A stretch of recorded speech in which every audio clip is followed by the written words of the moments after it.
Walaupun kanser tak ada, cabarannya lain pula lah. Dia jadi OKU, kami terpaksa latih semula lah. Dia berjalan. 2009 saya mula latih dia. Dia hanya boleh bertapak 1 meter aja masa tu. Sebagai tanda kesyukuran kami yang anak ni dah selamat, dah sedang menjalani rawatan, kita rasa why not kita bantu rakan-rakan yang lain yang senasib.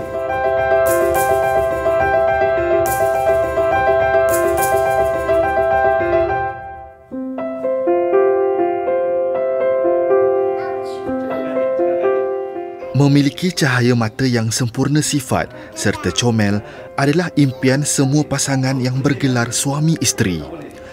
Anak keempat dari pasangan Muhammad Shah Awaluddin dan Hashimah Sulaiman, Nurul Islah Muhammad Shah, berusia 25 tahun, disahkan penghidap kanser ketumbuhan otak medulablastoma ketika umurnya 9 tahun.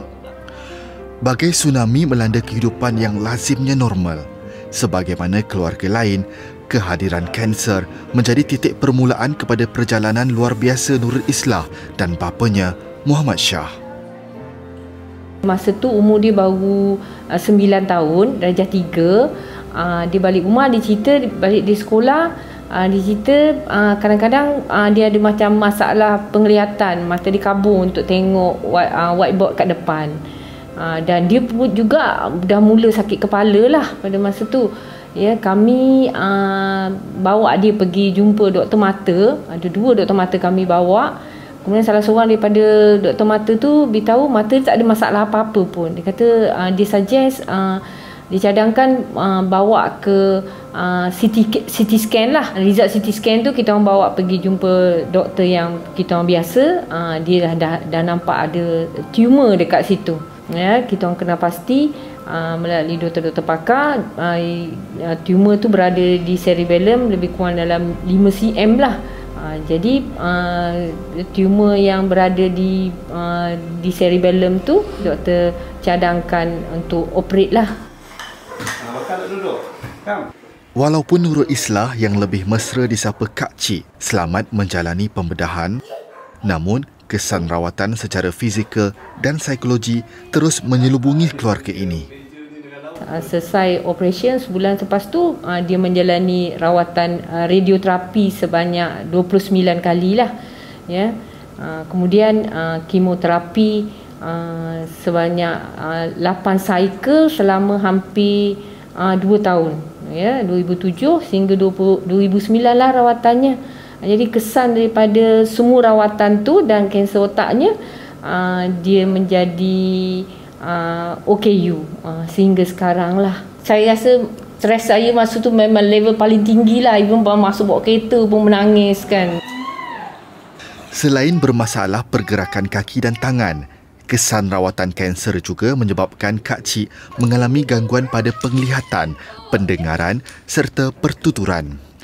Menyedari mereka perlu kuat dalam menghadapi cabaran baharu ini, pasangan suami isteri ini segera bangkit demi masa depan anak-anak mereka. Mainan ni, walaupun mainan itu budak-budak, tapi sebenarnya dia boleh guna juga. Jadi dia gunakan ni, macam dia buat lukisan ke, dia menulis ke, itu semua ialah part of the rehabilitation. Kalau dalam hospital tu dia panggil occupational therapy lah, terapi cara kerja. Jadi benda ni berterusan dah. Dia alhamdulillah dia punya kesan tu memang kadang-kadang kita tak nampak, tapi jaga lama-lama akan nampaklah improvement sikit-sikit macam tu. Betul. Pakai rollator. Walaupun kanser tak ada, cabarannya lain pula lah. Dia jadi OKU, kami terpaksa latih semula lah. Dia berjalan. Ya, daripada 2009 saya mula latih dia. Dia hanya boleh bertapak 1 meter aja masa tu. Daripada 1 meter tu dengan latihan-latihan yang pelbagai lah. Ya, dengan pelbagai fisioterapinya dan pelbagai air terapinya dan buat di rumah, akhirnya Islah boleh berbasikal pula. Sebaik sahaja Kak Cik berupaya mengimbangkan badan dan boleh mengayuh basikal, Muhammad Shah mula membawa anaknya berbasikal di sekitar taman perumahan mereka beberapa kali seminggu. Menerusi cara ini, ia bukan sahaja dapat menghilangkan kebosanan Kak Cik yang menghabiskan sebahagian besar masanya terkurung di rumah, malah membantu proses pemulihan fizikalnya. Aktiviti berbasikal ni memang banyak faedahnya pada Kak Cik Islah. Pertamanya nak latih untuk kekuatan kaki kan. Bila kaki dia kuat, dia lebih stabil. Kemudian pernafasan ya, dan emosi juga, sebab bila berkayuh dia rasa lebih seronok, lebih tenang. Jadi insya-Allah benda-benda tu membantu proses rehabilitasi dia lah.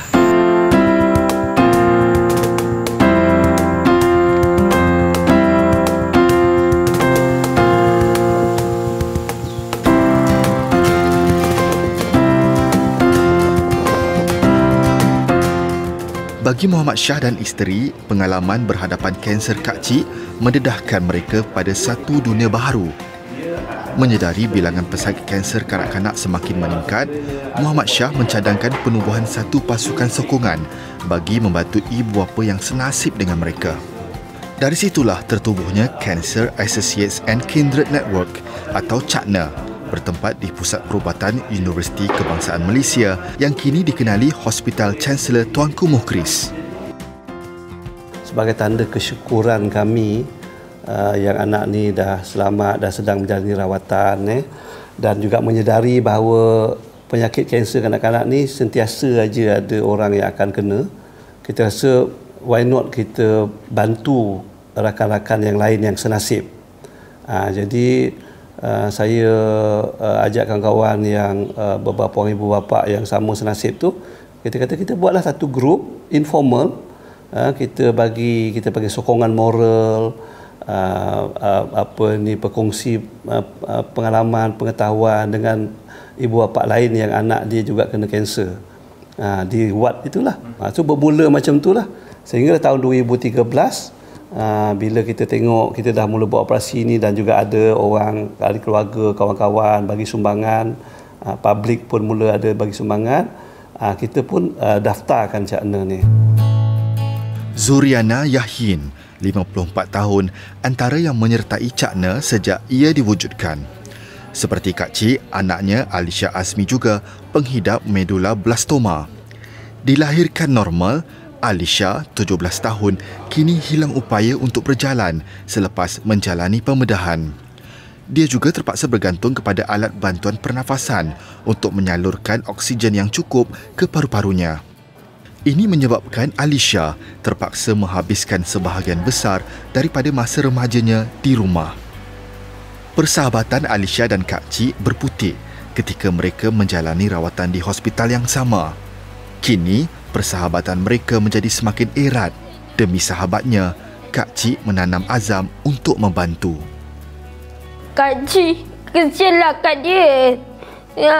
Kak Cik pun rasa rakat dengan dia segala. Kak Cik pun dah angkat dia macam adik sendiri kan. Adik angkat. Kesianlah dia tak dapat keluar. Selalu mesej je. Dia kata dia tengok TV je. Main game. Duduk rumah tak ada buat apa. Kak Cik dengan niat untuk bantu Alisha, untuk Alisha dapat gegas daripada kakak apa tu? Kakak alat pernafasan tu. Dia boleh keluar, dia boleh pergi belajar. Dengan kerjasama ibu bapanya serta CAKNA, Kak Cik menggerakkan usaha murni mengumpul dana untuk Alisha. Dana itu bertujuan membeli alat bantuan pernafasan mudah alih untuk Alisha menggantikan alat pernafasan berkuasa elektrik yang digunakan sekarang. Pada November 2022 lalu, Kak Cik dan Muhammad Shah memulakan kayuhan basikal jelajah Negeri Sembilan. Kayuhan CAKNA Gold Ribbon Ride 2022 sejauh hampir 500 km ini mengambil masa selama 1 minggu.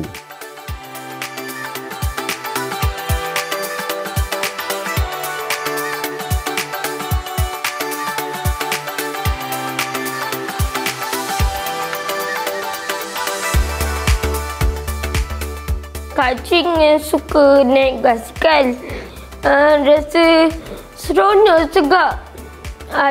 Dengar angin. Terasa seronok lah. Guna kayu. Kaki Kak Cik jadi kuat.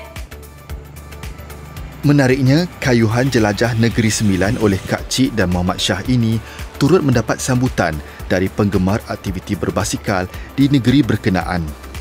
Di setiap daerah yang mereka lalui, pasti akan ada peminat aktiviti itu yang akan menyertai dan mengiringi kayuhan mereka. Sokongan ini telah menguatkan semangat Kak Cik untuk menghabiskan kayuhan berkenaan.